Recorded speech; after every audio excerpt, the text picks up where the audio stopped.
that TPUSA came out and said, here's the date and here's the time. We're doing this live stream that we told everybody about on December 15th. It's going to be happening at, I can't even remember what time, 4 o'clock, 2 o'clock, whatever. And so we're giving Candace until the end of the day to let us know if she will attend. And you may recall that she said, you name the time, you name the place, I'm going to be there with bells and whistles on. So but they then did. As soon as, yeah, so they did. And she was like, but not that time or place. So that's kind of what happened yesterday. We'll give you a bit of a rundown. So her initial response to the tweet that Blake Neff posted was as follows. She said, it's kind of weird how you didn't email or call me to ask about times or availability and chose to instead tweet this confirmation out at midnight. Why am I learning about this on X? December 15th does not work in person, and 2 p.m. Pacific is also the literal time I do my podcast live every day, which you knew. But we will happily cancel the daily podcast and we'll join you guys virtually instead for the live stream on the 15th if that works on your end. Let's lock it in. And I just found that to be hilarious. And so I retweeted it. And because I wanted to fit both of her tweets on one screenshot, everybody was like, why did you cut off her first tweet? Oh my God. Like I didn't think people could look it up. So I posted it and she had also said, we'll also add that I'm happy to jump on Charlie's show any day before then virtually as well. I was serious when I said we could do it today even. I can't even read that last Virtually, line. I can make it happen like whenever. Yes. Yeah. Yes. So that's, I mean, that's ridiculous. She is the one that has been begging for this conversation to happen. For 3 months. For 3 months. She has done nothing but bring this organization torment for 3 months. Right. And the second that she does, that they do exactly what she asked, which was to name a place and a time, she balks. And this is not a logistical issue, you guys. She's worth tens of millions. Her husband's worth hundreds of millions. Y'all think she actually raises her own kids? Come on. Give me a break. Like, she's got nannies. She's got drivers. Logistically, she can figure out a way to get on a damn plane and get her butt there. Come on. Yup. Like if she has problems figuring this out logistically, there's no hope for the rest of us working moms. I mean, so right. And the excuses that her army of followers immediately came out with, I was legit dying laughing. They actually said, a bunch of them, I saw this over and over again. Some of them were saying, this is so unfair because TPUSA knew that December 15th was George Farmer's birthday. And that is why they scheduled it the way they did. And have you ever worked on Ron's birthday? I mean, yes. I know I've never worked on Greg's birthday. Every working mother out there. Has every working woman out there taken their husband's birthday off? I ask you. I just could not believe. I mean, the excuses, and everyone was like, she said pick a time or place virtually. No, their invitation was in person. It is their show. Right. They get to decide the parameters. And besides, the only reason she wants to do it virtually is so she can keep her little earpiece in and get tips from her staff in real time.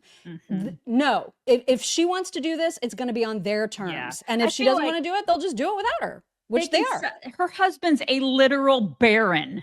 They can celebrate it maybe on, I don't know, another weekend or something. Right. Like in their little like royal way.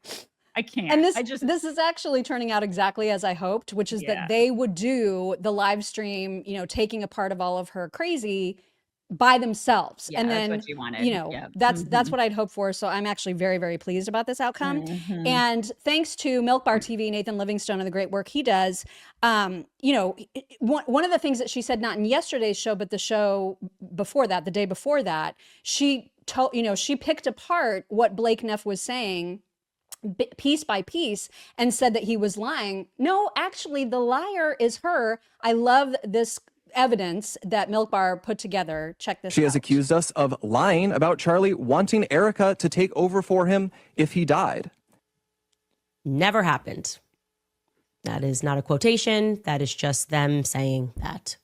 So let's keep rolling. And it just so happened that Charlie Kirk kept notebooks and diaries. He was so diligent that he wrote down his succession plan featuring who he wanted to take over for the organization in the event of his untimely death. Like, you know, he just, in the third notebook, he was like, oh, and if I accidentally get shot on campus, here's what you should do. Call Erica. And then after you call Erica, come find this notebook. And if during this process of our imagination, common sense comes on and we're like, oh, but wait, Charlie, wasn't he like a boy genius? He's a pretty bright kid. Wouldn't he have maybe formalized that succession plan outside of like a diary? Maybe call one of his many lawyers, maybe formalize it in a will, because that's what you're supposed to do if you are thinking about dying and you need to make a plan. You make a will. I'm sure he had a will, but no, he wanted to put it in these notebooks.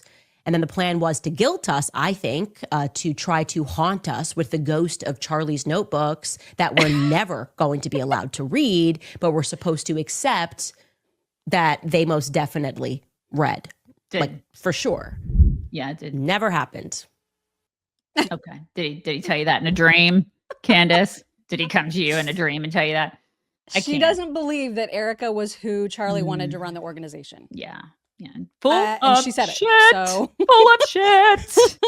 Speaking of great clips that Milk Bar puts together, I know there's a lot of her followers who insist that she is the only one in the universe that cares about Charlie. Nobody else liked him, I guess. No, and this is not a grift for her. So Nathan also put together this little montage of how grifty it does seem.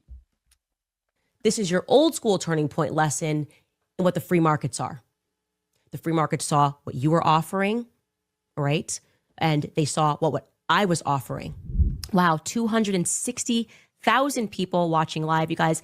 That is amazing. That makes me feel so good. Ladies and gentlemen, may I have your attention, please, because today is obviously a day of celebration. Yes, in case you missed it, we officially have become the #1 podcast in the world. You were offering we should accept this and move on, and I was saying we need to investigate this, and the free markets said no to Turning Point USA.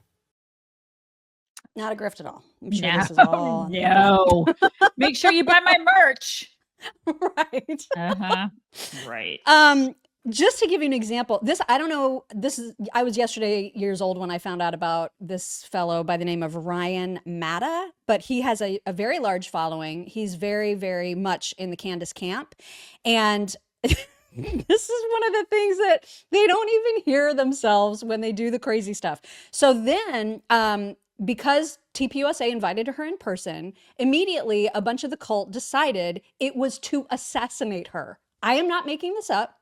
They actually believe that TPUSA would have her come to their studio so that they could murder her. Right. And no one would like be the live. wiser. Live on the air. But listen, and Right. people are saying like she doesn't feel safe going to TPUSA, but Dolly would. Totally Fine. safe. She just went to a Christmas party too that Tucker has. Of course, Totally fine. that's safe. But TPUSA Studio is not safe. We have to show you first. New sponsor.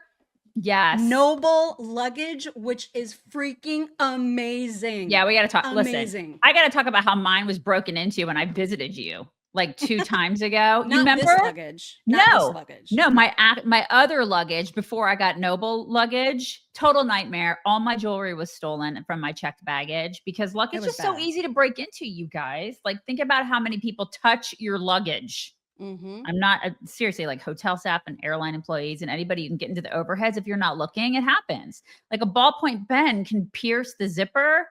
You can just rezip it and make it look like it's been untouched, which is what happened to mine. Okay. So I have this Noble, I got the exact same color that Mock got, the beautiful. You did? Yeah, I got the navy. I love it. I'm obsessed And we did with not it. coordinate. No, it's beautiful. It's lockable. And I love the little extras. Okay. It has all sorts of little extras. It's zipperless. It has a latch lock. It closes like a safe. The 2 halves meet with like a tight seal and you hear and you feel it click when it locks. Mm-hmm. So I love the safety aspects, but there's a front laptop pocket that makes getting through TSA really easy. And then they have a cup holder. I know. And a battery charger for your phone. This is the thing. Amazing. All the little extras are so great. So every suitcase comes with a 100-day money-back guarantee, 3-day express shipping, lifetime warranty. It's the last suitcase you're ever going to need to buy. So they give you total peace of mind. Head to Noble Travel. That's NOBL travel.com for up to 58% 10% off your entire order. nobletravel.com.